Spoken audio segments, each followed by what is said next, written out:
I'm like, whoa, I suddenly become the most important person in the room. I want to make it very clear that nothing you put on this form will bar you from entry into the military. This one is what we're really concerned about. Your meth usage. We need to talk. It was like his jaw dropped to the table. And he was like, are you kidding me? It was like the best mark we've ever seen. Ding dong YouTube, welcome back to the channel. I'm the Jobless Coder, and today I'm going to be giving my update on the progress towards joining the military. This video is about 3 months past due at this point, but that's okay. I haven't had an ounce of free time since about the beginning of August. I'm going to try and get through the video as best I can. I've got a bit of a cold here, so my throat's kind of sore. This is basically just giving a rundown on the progress towards getting into the military, which is an eventual goal of mine. So, if you saw the previous video regarding the military at the end of August, you'll know that I did my aptitude test on the 23rd. So essentially, here's how the day went. My friend, who is currently in the military and serving in Brandon, Manitoba, came to pick me up around 6 o'clock in the morning on the 23rd of August, and I went downtown to meet up with my dad around 8 o'clock to get my birth certificate, because my birth certificate was needed in order to do the aptitude test. Now, I hadn't got much sleep the night before. I wish that I had gotten more, but I had spent the entire previous week leading up into that working on this website for a job application. I had applied to a company and I did the interview with them, and they wanted me to do a coding project, which was a website. So I did the coding project, and I wanted to spend enough time doing that and also studying for the aptitude test. Now, the aptitude test for the military, if you've never taken it, is along the lines of an IQ test. So it's not really something that you can study for. It consists of 3 parts. The first part is the verbal, linguistic language understanding. The second part is spatial awareness, and the final part of the aptitude test is basically mental math calculations. And so if I remember correctly, the final test consisted of 30 questions, and you get 30 minutes to do it, so that's 1 minute per math question. The middle test consisted of, I think it was 10 spatial awareness questions, and you get, I think, 20 minutes for that, so you get 2 minutes per question. Or it might have been the other way around. It was 20 questions in 10 minutes. And the first part only took about 5 minutes to do. And that consists of, I think it's 10 linguistic questions. You get 5 minutes, so you only get 30 seconds per question. So it's not really something that you can study for, because there's no real rubric in order to study. It's just like, do you know the question or not? Are you able to do mental math or not? So my friend came and got me, as I said. I sat in his car waiting for my dad to get my birth certificate. I sat there visiting with him for probably half an hour, 40 minutes, just talking about various military-related things, and he was giving me insight and pointers and tips. And then eventually the building opened up, and we saw some other people going in, so I headed in to meet with them at the door. It's a small office building in the basement of a large office tower. The first thing that happened when I went in is they had to do a full body screening with their metal wand or whatever to make sure you don't have any, metallic devices, explosives, weapons, knives, things like that. I think there was one person there who actually had a pocket knife that was confiscated, and then he was given it on his way out. And of course, because of COVID restrictions, everyone was required to wear a mask and hand sanitize and all that shebang. So I enter into the building, and I go and I sit down and I wait for my name to get called. And that was when I realized that I didn't have my transcripts for university with me. I had printed them off and I had brought them, but I had left them in my dad's vehicle. So I had to phone him and get him to bring the papers for university, because they had called me up there and they were asking for the university transcripts. And it's like, oh, well, you don't have the transcripts. So it's like, shit, I need to go and get them. So then my dad brought them to the door, and I got that. And then I went and sat back down. And then I got called into a separate room to go and meet with someone. And this was basically the first stage, the first step of the application process. I was not expecting that the first thing that they would do would be to go over the medical, because I had been led to believe that that was kind of like a later thing after all the other paperwork had been dealt with. So they sat me down in a room and they were asking about different medical questions, if I was taking any medication, if I had any different mental illnesses. And so they asked specifically for mental illnesses, and I told them, yes, I have OCD. That's why I wear the gloves, in case you're wondering. And the guy basically told me, well, I'm not really sure if we can accept that. I need to check with my supervisor. And he told me that basically they would give me two options. Either I could go and get approval from my psychiatrist stating that I am mentally fit to be serving in the military, and then come back and do the aptitude test, or I could stay and do the aptitude test, but then I would still have to take this paperwork to the psychiatrist. And so I had told them that I hadn't seen my psychiatrist since April, because she retired in April. And they were like, oh, okay, that's good. We usually want to wait for 6 months before you stop feeling any symptoms before we would, bring you into the military. And I kind of sat there and bit my tongue a bit. I didn't tell them that I'm still experiencing symptoms. OCD is something that doesn't just go away. You don't cure it. You have this for the rest of your life, and you experience the symptoms for the rest of your life. It's about how you can manage it, and whatever drugs you might or might not be taking prescribed by a doctor. I wasn't on any medication. I haven't been on any medication for my OCD in just about 2 years now. So I had told them that as well. And they were like, okay, that's fine. Just as long as it's been about 6 months since you last saw your counselor. I guess I'm going to have to go and find a new counselor and meet with them, since my old one retired, and basically sit down and talk about my medical files and whatnot, and see if they can be able to sign off on my ability to join into the forces. So I told them that I wanted to continue with the application process, do the aptitude test, and I would deal with the paperwork later. They sent me to sit back down in the main area there, and there was about 9 or 10 other guys there doing this aptitude test with me on this particular day. So they're all going and getting their own questions, and they're bringing their own transcripts and high school diplomas and et cetera, going through the paperwork. So while they're dealing with one person at a time, the rest of us are just kind of sitting there and talking with each other. They've got a TV with the news on. I think it was just a couple days after the whole Afghanistan withdrawal debacle. They were talking about it on the news, and somebody brought something up, and it's like, yeah, there's a lot of high tensions around this, especially within the military. So we talked a little bit about that. And then it was just a general casual conversation with people. What are you in for? What are you applying for? Like, how old are you? Things like that. Did you go to high school? Did you go to university? Now, there was one guy there who was very memorable, because he's this very big, like broad shoulders type football jock, the stereotypical, almost bully type person. But, it could be a stereotype. It could be really sweet. And so he goes in and gets his medical done. He comes back out and he starts talking about how he needs to get his shoulder or something checked out with his doctor, because apparently he either broke it or there was something he did to it. It was either dislocated or broken or something. And apparently when he went in to see the doctor, and this was like a sports injury from years ago, he said that it basically healed on its own. And the doctor said that he had like superhuman strength and stuff. So all the other guys are like, they're like split halfway between people that are like, wow, really? And other people are like, yeah, okay, man. So it's like, okay, this guy's got superhuman strength or something. He's got the big leather football jacket on, and on the side it's got his last name. It says Winchester.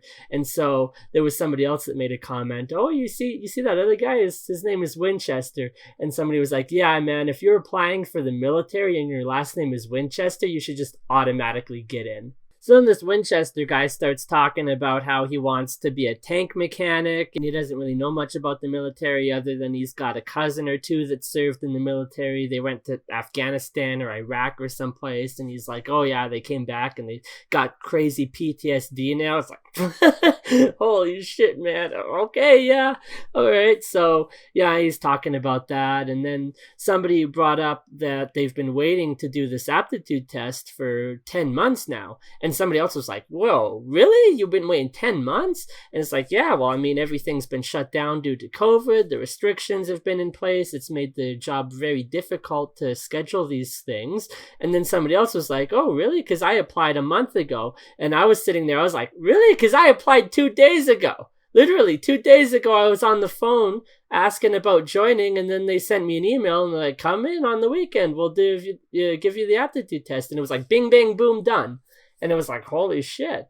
So I got in pretty lucky that I didn't have to wait months upon months upon months to go and do it. So eventually, after all the paperwork is done, they send us up to the 18th floor to get ready to do the aptitude test. And they send us up one at a time. And we have to go up and we have to wait to be escorted in and sat down at the room. And then they would tell us, okay, now the next guy can go. And then the next person can go. And they would, like, every 2-minute intervals, they would send the next person up until all 9 or 10 of us were in this room. So the room was, it's got these cubicles with the computers. And so the test is done on the computer, and they've got dividers between the different desks. They give you a pen and a paper and a pencil to write stuff down, like notes on it.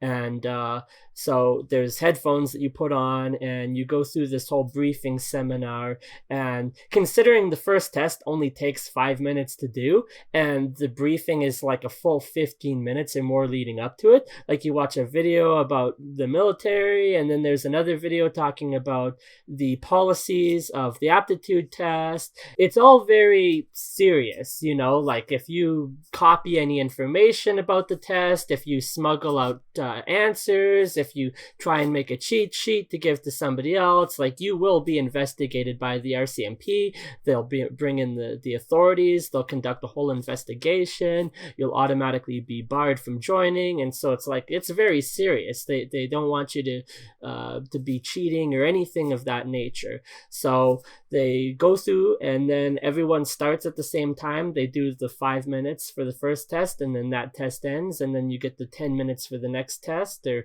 15, however long it is, and then that test ends, and then you do the final test, and then that test ends. And when all of the tests were completed, the guy that was conducting the tests, he's got his dark blue and black pants on, so that's military dress. It's the dark blue and then black pants, and then they have a white overcoat when they're in full uniform. So he starts talking a little bit about the Navy, and obviously he's trying to upsell it. Oh yeah, the Navy's the best one, you got to join the Navy. This is a little bit of rivalry that I remember from my time in cadets, that, you know, the Army cadets are always going against the Air cadets and the Sea cadets, and oh, who's better and which uniform is better and blah blah blah. So he told us 3 things, or 3 reasons why the Navy is better. And I don't remember all of them, but the one that I do remember, which is actually pretty decent, they were talking about the different color coding for the job positions. So if you get a green job, which was basically like, you know, infantry, tank mechanic, things of that nature. Green doesn't necessarily mean Army, but it basically means that you're situated at any one of the bases. They can send you to any one of the bases because of your qualifications. He was saying that with the Navy, I don't remember what color it was, there's only 2 places that you'll be stationed when serving in the Navy. It's either at the base in Halifax or Victoria on the Vancouver Island. So he says it makes planning your life very easy when you know that you're only going to be stationed at 2 locations, Halifax or Vancouver Island. Unlike being in the Air Force, where you could be at Comox, or you could be, I don't even know all the Air Force bases that if you're in the Navy, you're kind of locked into those 2 locations, which I can see that would be a benefit, but maybe it would also be a downside if you're somebody that wants to, you know, go and explore new places that you haven't seen before, get out of the country, maybe go and get stationed at a foreign a military base. So then after this Navy officer is dealt with us, then there's this other woman that comes in and she's explaining about the time frame for getting into the military and how you need to go through a 10-week process of the boot camp, and the earliest possible date that the boot camp would be able to be starting would be kind of beginning of November, end of October timeframe, keeping in mind this was done on August 23rd. So I'm sitting here thinking in my head, all right, so it's been 4 months since I last saw my psychiatrist. I need to wait 6 months, so there's 2 months. That takes me to September, the end of October. So I'm like, oh, okay, great, this is going to be great. I can get into the training and get that started at the end of October and get stationed out in Quebec where they do the basic training, and it'll be great. And so then she was also talking a little bit about the pay, and if you're somebody that has to support a family, you have dependents on you, just keep in mind the pay is not that great. It is if you're somebody that is fresh out of high school and you haven't made any money before, or it's your first job, or you're young, or you don't have any children to look after. There's great money to be made, but she just wanted to make it clear that you're not going to make as much in other industries. So then she leaves for a while and we're left alone in the room and we start visiting again. So this Winchester guy, the big football type jock guy, he's sitting right next to me on my right hand side, and I've got somebody else on my left. And so before the test started, he made some comment about logging into the computer or whatever, and he's like, oh, I hate computers, I don't like technology. And I was like, oh, so you're like a pen and paper guy? And he's like, no, I'm like a living in the woods in a tent under the stars type of person. And I'm like, oh, okay, so he's definitely an outdoors type of person. He wants to be a tank mechanic. I guess that kind of falls in, he'd be a part of the army, so it would be on the ground type grunt type work. After the test is done, he turns to me and we start visiting and talking for a bit, and then he asks me what I'm signing up for, and I'm sitting there kind of like knowing full well that he just made some previous comments about how much he doesn't like technology. And I was like, well, I'm applying for ADIS Tech, and it's going to be the people that set up the routers and internet support and connect telephone lines and all sorts of different stuff related to that. He looks straight at me and he says, oh, so because of you, I can watch YouTube? And I was like, yeah, I guess so. And he says, oh, well, allow me to introduce myself. I'm like, whoa, I suddenly become the most important person in the room. So I shook his hand and introduced myself, and I thought that was a good chuckle. Finally, what happens when you're finished the aptitude test is you have to go through a process of debriefing. So before that was done, there was this guy that came into the room and he handed out forms to everyone, and on the form was the drug declaration form, and there was every single drug you could possibly imagine was on this sheet of paper. Crack, cocaine, heroin, psychedelics, marijuana, even alcohol was listed on there, painkillers, opioids, fentanyl, all sorts of drugs. And the guy told us, he said, I want to make it very clear that nothing you put on this form will bar you from entry into the military. We want you to be open and honest so that we can build an understanding of your drug use here, but just know that everything you put on this form, nothing will bar you from entry. And I'm thinking, all right, this is pretty decent, starting off on a good note, honesty first. Honesty is the best policy. And to be completely frank, what other business or company organization exists where you can declare truthfully, hey, I've taken these illegal drugs, and they're going to give you a path to enter or a path to hiring? No other company, you do a drug test with some company, they're like, bye, see you later, never come back, good day, good riddance. But with the military, they don't really care about your history of drug use. However, that being said, there are stipulations involved if you do take drugs, and I'll be getting to that very shortly here as to what exactly that all entails. So they come around and they hand out the form, and he explains that even alcohol is on this form. He says, I don't care if you've taken 10,000 shots in your life, 20,000 shots in your life. We want to have an estimate for the amount of usage to see if it's something that you're dependent on or whether or not you use it daily. Because what they're trying to do is create they're trying to create an understanding of dependency, whether or not you're dependent on a drug. And some of the drugs on there are prescription drugs. They also said that if it's a prescription drug that you've taken, do not put it on the form, even if the drug is listed on the form. They just want to know about illicit usage. So, taking a prescription drug that you're not actually prescribed by a doctor, that would be illicit use. You put that on the form. So on the form, I listed 25I and Bomb-E. These are the psychedelics that I was taking all through the summer, and I did a previous video talking about my experience on them and comparing it to Connor Murphy and his whole ordeal with psychedelics. I also put down my steroid use, because I had previously done a cycle of steroids when I was in Vancouver, and then I was currently doing a cycle of SARMs, which I had just finished, just prior to going and doing the aptitude test. I had done an 8-week cycle of SARMs throughout the summer, which I was documenting on my other YouTube channel, which I started during the summer, Drake Bates. And the final thing that I listed on the drug form was meth, because I had been using meth. And surprisingly enough, I didn't even realize until recently that it was meth, and I'll be discussing that further. So I put that down. So steroids, meth, I put alcohol on there, although it wasn't much, and the psychedelics.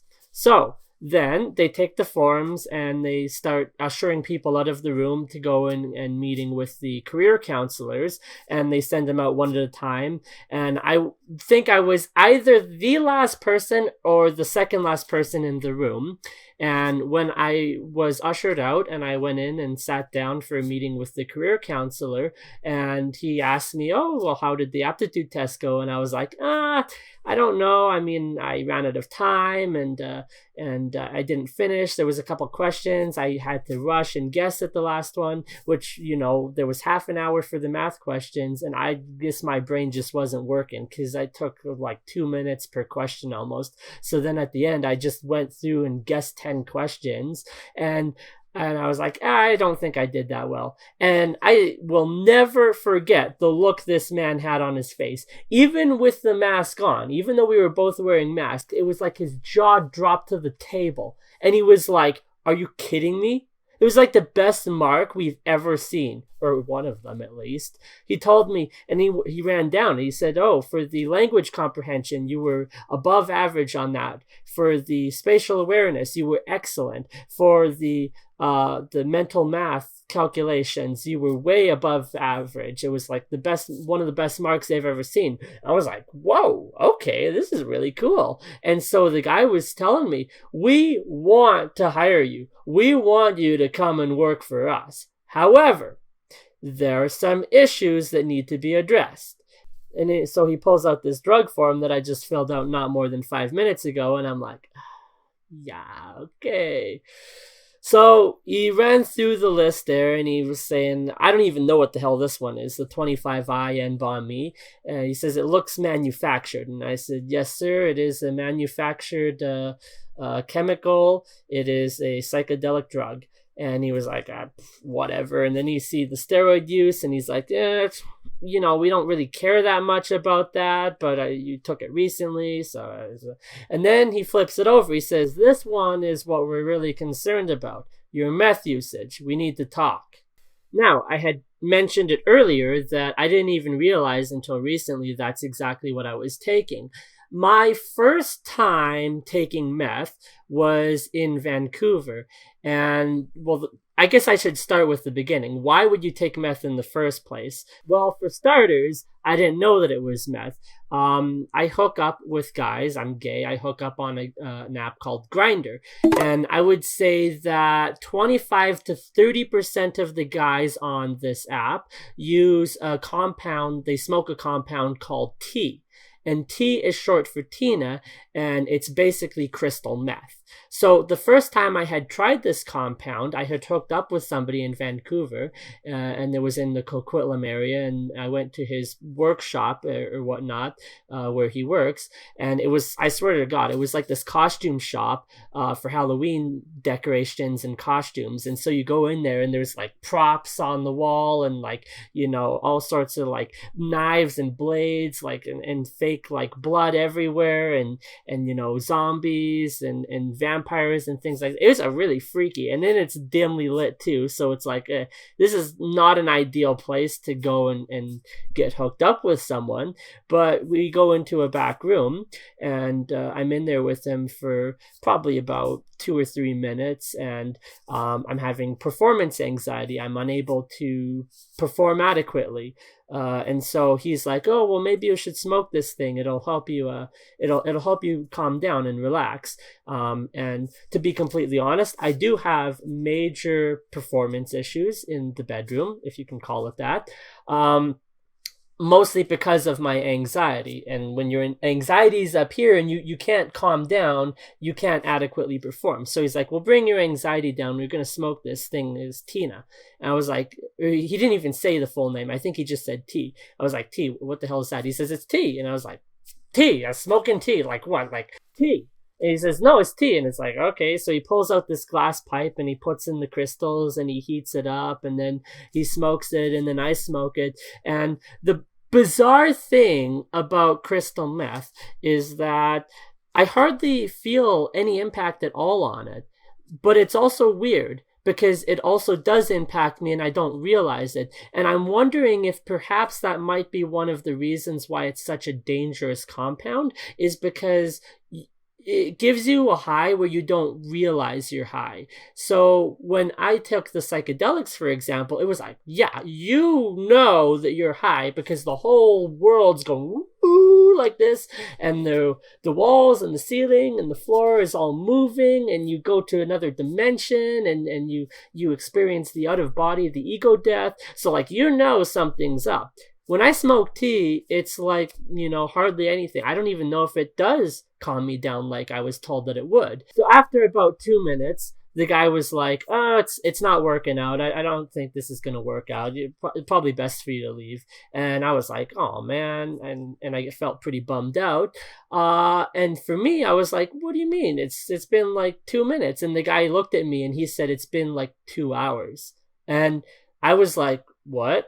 No, it's been like 2 minutes. He says, yeah, you've been here for like 2 hours. And to this day, I do not know, and I probably never will know, whether or not the compound had messed with my perception of time such that I thought that 2 hours had only been 2 minutes, or whether or not it messed with his perception of time, making him think that the 2 minutes that I was there was actually 2 hours. Maybe it's some kind of in between. But either way, he kicked me out, and I had to go back home after that.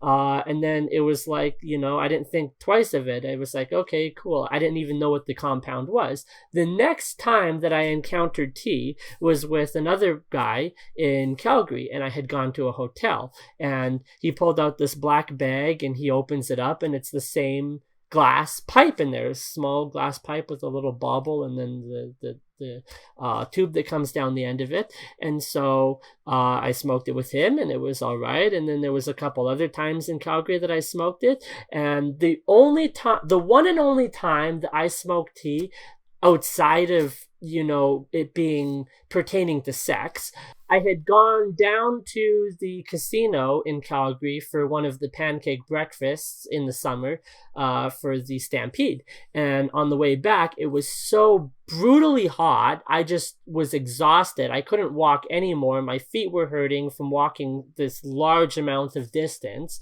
And so I just laid down on a picnic table under some shade and fell asleep. And I had bright green socks on, like vibrant, bright green socks. And the next thing I know, there's this like First Nations indigenous woman who's standing over me, and she's saying something about, oh, mermaid, or something mermaid or whatever. And it took me a while to wake up and kind of come to reality and realize that she was talking about my socks, my bright green socks. And so I sat up and started talking with her, and she told me her name, and I told her my name was Evan, and she was like, oh, really? My brother's name is Evan. I have no idea if that was actually true, but it was like, okay, that was nice. So I started talking with her for a bit, and then I was walking, and she told me that she was at the local women's shelter. There's a nearby women's shelter where you can go if you don't have a place to stay. And so she asked me if I wanted to smoke some tea, and I was like, all right, sure. So she pulls out the pipe and the crystals and heats it up with the lighter, and I smoke a joint with her. And then we're walking by this thrift store, and she says, oh, I need to go in and get a jacket. And so we go into the store, and I walk around with her, and I guess I wasn't really paying attention that much, but then I kind of clued in that, oh, she's not going to pay for this, is she? And then I was kind of like, I don't really know what to do, because I'm standing here talking with her and she's being very friendly and kind. I don't really want to just rat her out. And so I just kind of pretended to play like I had not seen it.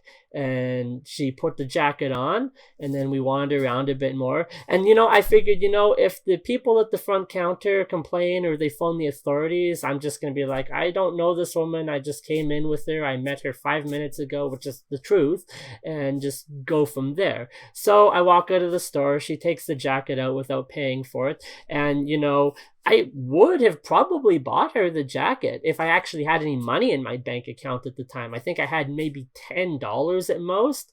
And so, it's just one of those situations where, I don't know what her situation is, what her finances are, how desperately she might have needed that jacket. Probably not. I don't know. If I had money, I would have just offered to buy it for her, because it was only like $5 anyways. So she walks out and steals the jacket. And then we get on the bus to head back. Well, first of all, I said I was going to walk back, and she's like, no, no, no. She insisted that I get on the bus with her. Why would you walk? It's 8 kilometers back. It's true. It is 8 kilometers back from where we were. So I was like, all right, fine. So I get on the bus. She did have 2 tickets. I don't know if they were expired or not, but we got on the bus. So she gave a ticket for herself and one for me. And we go and sit down at the back of the bus, and somebody else gets on, and she just randomly blurts out, does anybody want some tea? And I'm just sitting there like, okay. And then there was another guy that was seeming interested. He wanted to actually buy some from her because she didn't have any money or whatever. And so the guy made arrangements to go and get some drug deal or whatever, get the money from it, and then come back, and he would buy it from her because she really desperately wanted a slushie because it was really hot. And so she would get the money from the drug sale and then go and get the slushie. And she had like a whole bag, like a whole compound of this shit. Now, luckily, I was mentally aware enough not to go back home because I knew that she would follow me, and I didn't want her to know where I lived because I didn't want her to think that, now we're buddy-buddy and she's on terms to come by my house whenever she wants. That would definitely not be good. So I was keeping that in mind, that if she kept following me as I was progressing closer and closer to home, I was actually going to stop by my boss's place and go in there and pretend to do some paperwork. And I would just tell my boss, yeah, there's this woman out there, I just need to get rid of her, I don't want her to know where I live. And my boss would be totally fine with that. So I'm sitting there and I'm talking with her, and she asked me how many times I've done meth. And I was like, I've never done any meth. And she looked at me strange, and she says, what do you mean? You just smoked it like 20 minutes ago. And I was like, no, that was tea. And she says, what do you think tea is? I was like, I don't know. She told me it's meth. I was like, oh shit. And it was one of those, like, it hits you like the back of a wall. And I was like blown back, like, holy shit, is that actually what I've been smoking here? And because I've seen all the memes, like when I was in high school, meth, not even once. And you see the people with their teeth falling out and their face looks fucked up. And I was like, this is bizarre, because I've smoked it and I've never experienced anything substantial on it. It doesn't make me crazy. My teeth don't fall out of my face. And so I was almost terrified. You see these memes, right? This is meth, don't even do it once. And so I was like, all right.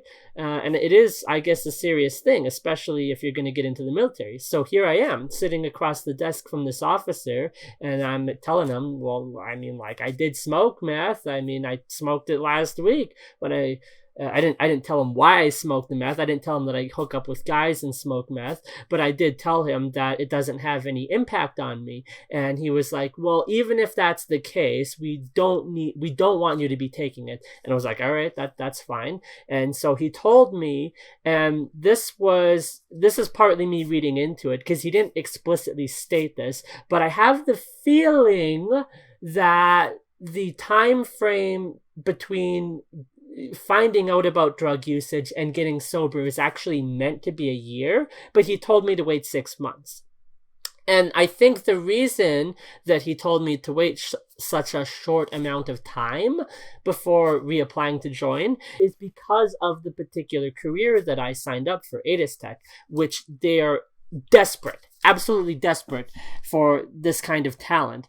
Because I said to him, I was talking with somebody downstairs and they said they waited 10 months to get this aptitude test. I applied 2 days ago and I got this. He says, "Yeah, it's because you applied for ADIS Tech." And I was like, "Really?" He says, "Yeah. Like, if you apply for a career path that is highly in demand, we're going to push it through as best we can here." And so he pulls up his notes and he says, "Oh, we're looking to hire 71 new people over the next year." Now, granted, this is nationwide across Canada, but if you get 2 people from Alberta that are applying for ADIS Tech and 2 people from BC and 2 people from each provinces, that's only 20 people, 30 people. They need to fill 71 positions. So it's like, wow, okay, that might also be one of the reasons why he would tell me to wait 6 months before reapplying instead of the full year that you might otherwise have to wait when you're found out to be taking drugs, especially drugs like crystal meth. So that is where I am currently. I am in the state of getting sober. It's been almost 4 months since I did the aptitude test, and it's been 4 months since I've had any compounds of any kind. Stopped everything cold turkey. The SARMs, the psychedelics, the meth usage, none of that, no usage at all. Not even drinking alcohol. So at the current state that I am right now, it'll be the 23rd of December. There'll be 4 months. 23rd of January, February. By the beginning of March, I can go back to them and reapply and say, "Look, I've been sober for 6 months here." Now, I will have to see a addictions counselor who has to sign off on the paperwork and state that I am not addicted to these compounds. I'm not entirely sure what it would be like meeting with an addictions counselor when you're not addicted. Usually you go to them when you are addicted, and I'm not addicted at all because this is something that the meth, the psychedelics, I just did it for fun. It was not because I was dependent on it to survive or dependent on it to get through my day. So, I can go to an addictions counselor, have them sign off on the forms. I also have to meet with a new counselor regarding the mental illness, as that's a separate issue altogether. I have a feeling that they were probably a little bit more lenient on the mental illness as a result of the drug use. So it's like, okay, the mental illness might have been, the big scary, "Oh, we don't know if we can enroll him in the military, he's got mental illness." And it was like, oh, the drug usage kind of overshadowed that. So now it's like I've got two documents that I need to fill out, and I have to wait until the beginning of March before I can go and reapply.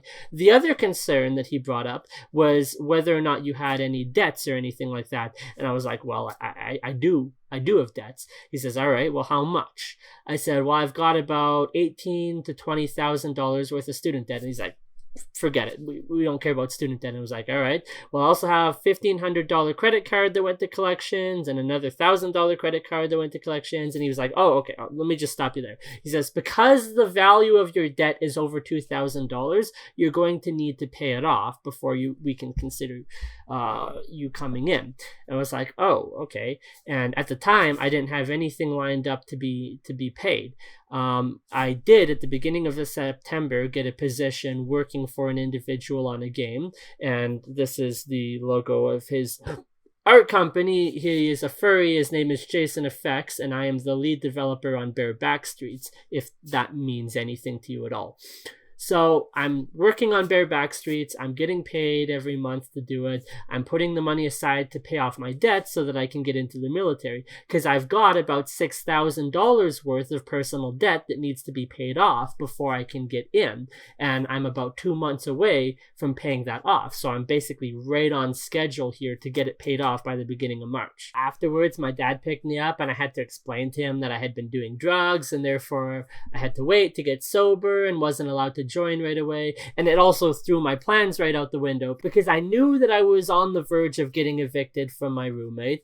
And so I was like, all right, maybe I'll spend a month and a half at my parents' house, and then the 6 months since my last counseling session will be over, I'll be going off to do training in November. And then it was like, threw the plans right out the window with the drug usage, because now I had to wait 6 months, and it's already been 4 months, so just another 2 months and I'll be in. Afterwards, I had phoned my military friend who I was speaking with earlier in the day, and I told him all about the drug usage and everything, and I told him about the meth. And I had also phoned another friend as well who does weed and other things like that. He doesn't do anything as crazy as crystal meth, and I was explaining to him that I was smoking meth, and he was like, no, he didn't believe me. I don't know. He's like, I don't believe you, man. And I was like, yeah, man, it's meth. He's like, are you sure it wasn't this, that? And it's like, no, it's T. Look it up. It's called Tina. T is short for Tina, and it's meth. And so he looks it up, and then it was like a moment of silence, pause. He comes back. He says, what the fuck are you doing, man? And I was like, I don't know, man. I'm done. I learned my lesson. I'm not doing it anymore. But he was like, don't let me ever catch you doing that again. And so the same with my military friend. His ex-boyfriend killed himself 2 years ago, and he had to come out to Alberta for the funeral. And when he heard about my meth usage, he was like, don't you ever let me catch you doing that, because his ex-boyfriend who killed himself was taking it right before he stabbed himself with a knife in the grocery store, and bled out on the floor. He was doing crystal meth. And so he's like, don't you ever let me ever catch you doing that, or I will kill you myself. And I was like, okay, yes, I have learned my lesson. I'm not doing that no more. So that's kind of the state of where things are right now. I just thought I would fill everyone in on my process towards getting into the military. That way you know that it's still on the horizon, and it will be happening in a couple months, hopefully, fingers crossed, depending on coronavirus restrictions and all that hoo-ha jazz that's also making life more difficult. But yeah, I'm anticipating probably April or May timeframe that the next session would happen after the one in January starts. Because it's a 10-week program, so it takes time to get you through. I don't know if they do it 10 weeks at a time, and then, or whether they stagger it where, every 2 weeks they've got a new group of people that are there for 10. It's a big facility. They call it the Mega, and it's a pretty large facility. So I imagine that they can train a substantial amount of people, especially given that the military hires in Canada about 2,000 people yearly. On an annual basis, and the total number of the military in the reserves is about 38,000, and it's about 65,000 in the full armed forces. And I didn't even know that my military friend was in the reserves, because he lives on base. I didn't know that was possible to live on base and still be in the reserves, and yet he is. He's not full-time, and I will be full-time. So when they do the training, they'll do it all in one place in Quebec. So they've got to get 2,000 people through every year. I imagine that they don't just do like 10-week increments, because then you can only get 5 training sessions in a single year. And if you've got 20 people per session, that's 100 people total. So times that by 10, you need 200 people per session. I don't know how many people they take in at a single time, whether it's 20, 30, 40. So they must stagger it throughout the year and do it more often than, every 10-month increments in blocks. But other than that, if you're interested in following that path and learning more about the military life when I eventually get there, make sure to subscribe to the channel. And thank you for listening to this video and my story and everything. And until then, I'll see you in the next one. Bye.